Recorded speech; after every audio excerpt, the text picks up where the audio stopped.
Hello guys, ನಾವು ಇವತ್ತು protein veg sandwich ಮಾಡ್ತಾಯಿದ್ದೀವಿ. ಬೇಕಾಗಿರೋ ಐಟಮ್ಸ್ ಬಂದು onion, carrot, sweet corn, chilli, capsicum and paneer. ಈಗ ಒಂದು ಬಾಣಲಿಗೆ ನಾನು 2 to 3 ಟೇಬಲ್ ಸ್ಪೂನ್ ಆಯಿಲ್ ಹಾಕ್ಕೊಂಡಿದ್ದೀನಿ. ನೀವು ಬೇರೆ ಆಯಿಲ್ ಹಾಕಿದ್ರೂ ಒಳ್ಳೆಯದು. ಇನ್ನೂ ಆಲಿವ್ ಆಯಿಲೆಲ್ಲ ಹಾಕಿದ್ರೆ ಜಾಸ್ತಿ ಕೊಲೆಸ್ಟ್ರಾಲ್ ಇರೋದಿಲ್ಲ. ಈ ಥರ ಆನಿಯನ್ ಮತ್ತು ಚಿಲ್ಲಿ ಹಾಕ್ಕೊಂಡು ಗೋಲ್ಡನ್ ಬ್ರೌನ್ ಆಗೋವರೆಗೂ ಫ್ರೈ ಮಾಡ್ಕೊತಾ ಇದ್ದೀನಿ. ಆಮೇಲೆ ಅದು ಫ್ರೈ ಆದಮೇಲೆ ಕ್ಯಾಪ್ಸಿಕಮ್ ಹಾಕ್ಕೊತಾ ಇದ್ದೀನಿ. ಅದು ಸ್ವಲ್ಪ ಫ್ರೈ ಆಗಬೇಕು. ಮತ್ತು ಅದು ಚೆನ್ನಾಗಿ ಬೇಯಲಿ ಅಂತ ಸಾಲ್ಟ್ ಹಾಕ್ಕೊತಾ ಇದ್ದೀನಿ.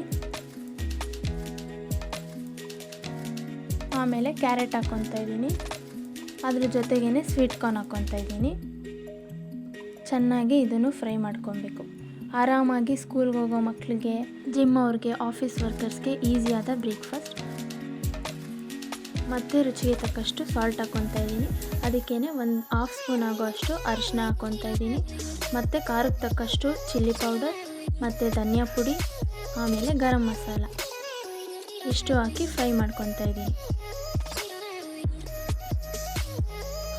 ಈ ಥರ ಫುಲ್ಲು ಫ್ರೈ ಆಗಿರಬೇಕು. ಇದು ಲಾಸ್ಟಲ್ಲಿ ತುರಿದಿರೋ ಪನ್ನೀರ್ನೆಲ್ಲ ಹಾಕ್ಕೊತಾ ಇದ್ದೀನಿ. ಇದನ್ನು ಚೆನ್ನಾಗಿ ಮಿಕ್ಸ್ ಮಾಡ್ಕೊಳ್ಬೇಕು. ಪನ್ನೀರೇನು ಜಾಸ್ತಿ ಫ್ರೈ ಆಗಬೇಕಾಗಿಲ್ಲ, ಅದಕ್ಕೋಸ್ಕರ ಲಾಸ್ಟಲ್ಲಿ ಹಾಕ್ಕೊತಾ ಇರೋದು. ಈಗ ಎಲ್ಲ ರೆಡಿಯಾಗಿದೆ. 1 ಪೀಸ್ ಬ್ರೆಡ್ಗೆ ಮಯೋನೀಸ್ ಹಾಕ್ಕೊತಾ ಇದ್ದೀನಿ. ನಿಮಗೆ ಬೇಕಂದರೆ ಟೊಮೆಟೊ ಸಾಸು ಹಾಕ್ಕೊಳ್ಬೋದು. ಫುಲ್ ಈ ಥರ ಸ್ಪ್ರೆಡ್ ಮಾಡ್ಕೊತಾ ಇದ್ದೀನಿ.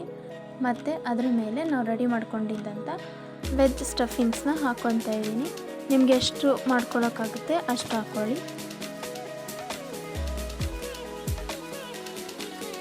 ಆಮೇಲೆ ಅದ್ರ ಮೇಲೆ ಇನ್ನೊಂದು ಪೀಸ್ ಬ್ರೆಡ್ನ ಕ್ಲೋಸ್ ಮಾಡ್ತಾ ಇದ್ದೀನಿ.